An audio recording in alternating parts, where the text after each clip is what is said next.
the right hand coming from Perez almost dislodged the gum shield of Puktol. Rogi yun si Puktol. And he goes down. Favoring the count from Sammy Bernabe. He's down.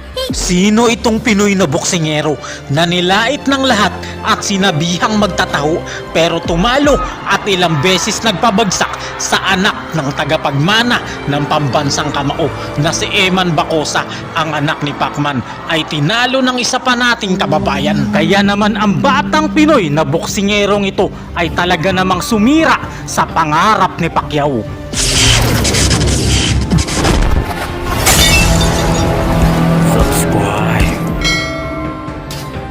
Si Rodilyn Perez ay ang ipinagmamalaking boksingero ng Zamboanga Sibugay. Bata pa lamang ay lumalaban na sa buhay. Pagsasaka ang kanyang tanging hanap buhay hanggang matutunan niya ang boxing at ito sa kanya ngayon ay bumubuhay. Tulad ng ibang nangarap na boksingero ay mula talaga sa hirap ang ating pambato. Kaya bata pa lang ay natutunan na niyang magbalat ng buto. Sunod-sunod ang kanyang panalo at medyo naging maganda ang kanyang karera sa boxing hanggang makaharap niya si Eman Bacosa, ang anak ng pambansang kamao na si Manny Pacquiao.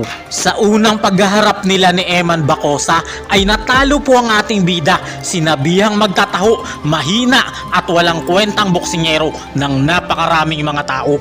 Round number 1 hanggang round number 6, impresibo talaga ang galaw ni Perez dito na parang siya talaga ang dapat na nanalo. Shot to the body by Bacosa. Weighed 126 and 3/4. He's moved up in weight to 136.2 pounds. And here's Perez on the attack. Here's Bacosa fighting back from a corner. Bacosa is in a bind. He's receiving a lot of punishment from Perez on the neck, the back of the head. Bacosa needs to fight back. He's on the defensive. Perez is giving it on, but he's coming off a loss. Ito naman po si Bacosa on the attack. Setting the tempo late in round number 1. Oh, Perez, correct. He seems to be comfortable fighting from a distance. Here comes Perez. Coming back. And he was it. And that's the end of round number 2. Out of the head of Perez. Perez trying to fight back. Now it's time to win this fight. Perez connecting with a 1-2 combination. Featuring blow by blow. We are... Ito pa ni Perez yung ginagawa ni Bacosa. Second knockout wins.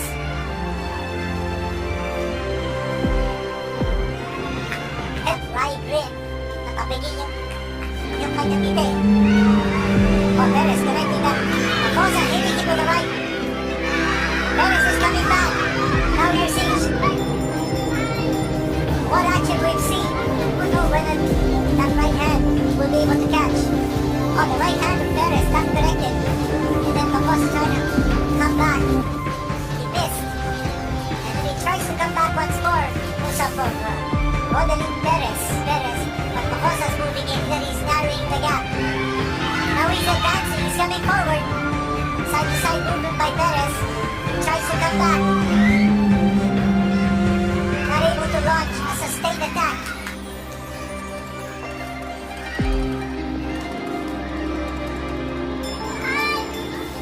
That's the end of the round. And here we go. Round number 6 here. This 1-2 combination by Bacosa.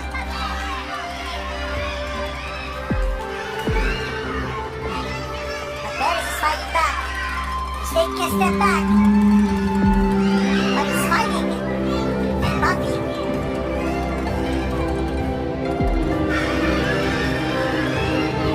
That's it. That's the end of the fight.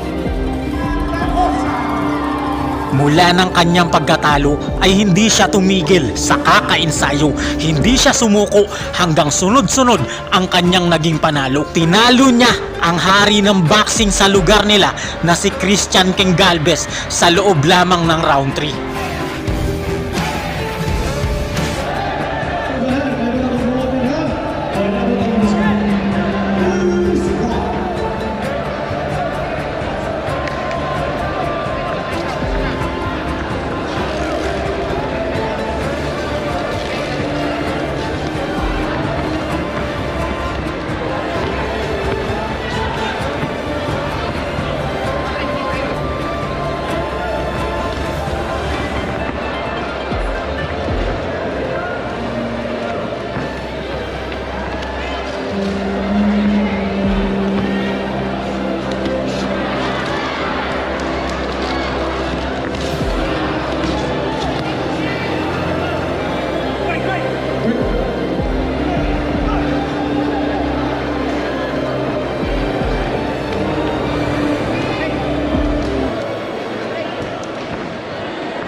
Pagkatapos ng kanyang matagumpay na panalo, merong isang boksingero na tagapagmana ni Lapu-Lapu ang humamon sa ating boksingero. Si Welken G. Pukdol ng Lapu-Lapu City ay nangako na tatalunin ng ating bida, pero round 2 lang pala ang itatagal niya. Round number 1, gigil na gigil ang dalawang boksingero. Palitan agad sila ng mabibigat na kamao. Win on points over 6 rounds. Pukdol, however, he weighed 128 pounds for that fight now. He's brought up taller, a longer fighter. Undefeated po siya. Is a featherweight while si Perez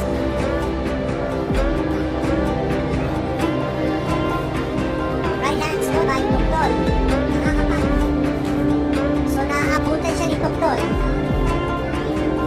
Oh, connection there by Perez, but previous to that, Pukdol also Sa round number 2, medyo nakakalamang na si Perez sa kanyang kalaban.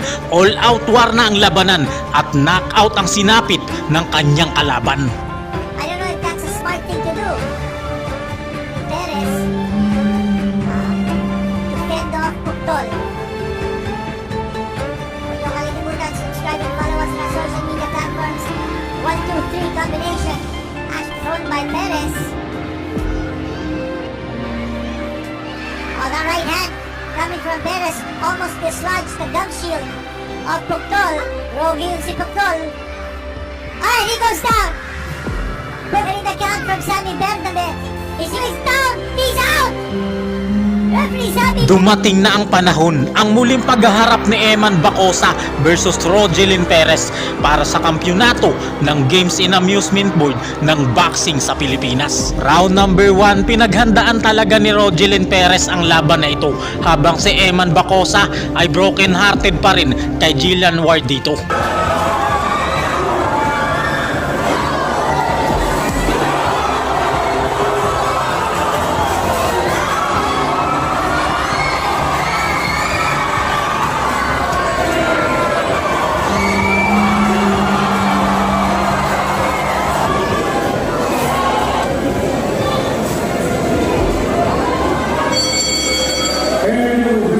Round number 2, palitan pa rin ng suntok ang dalawang boksingero at nagtatansyahan ng kanilang kamao hanggang mapabagsak ni Perez ang anak ng pambansang kamao.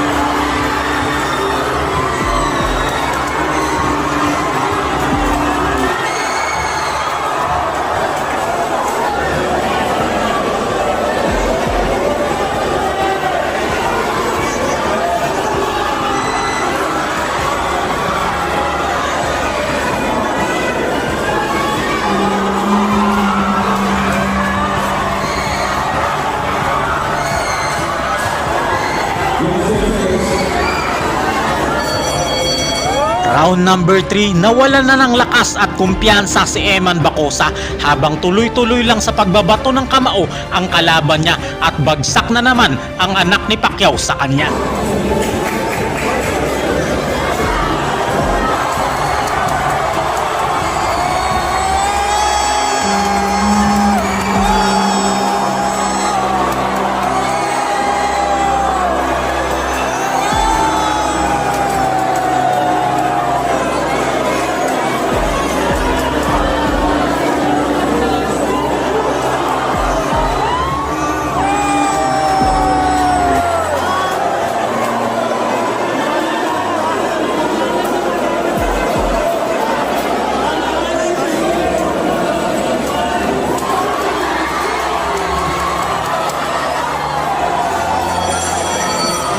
Sa round number 4, nag-iingat na masyado si Eman Bacosa.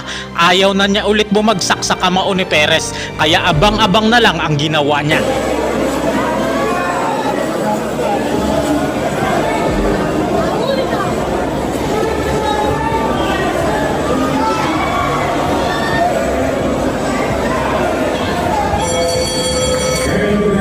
Round number 5, hindi na tinatabla ng suntok ni Eman si Perez at bagsak na naman dito si Eman Bacosa.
Sa round number 6, takot na si Eman Bacosa na sumugod kay Perez at bagsak na naman dito si Eman Bacosa sa kamao ni Perez.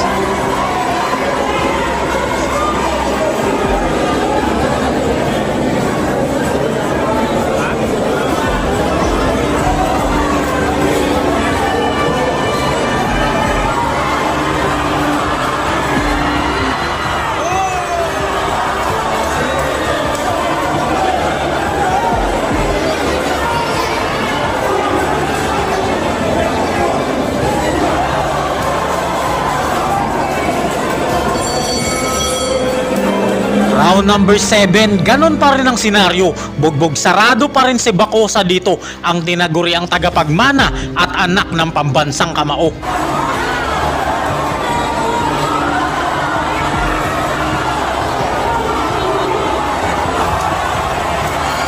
Sa round number 8, duguan na rin si Perez, pero hindi talaga siya kaya ni Bacosa. Ibang level na si Rogelyn Perez, kaya ito yung boksingero na sinabihang magtataho, pero pinatunayan sa mundo na kaya niyang manalo sa isang sikat at anak ng pambansang kamao.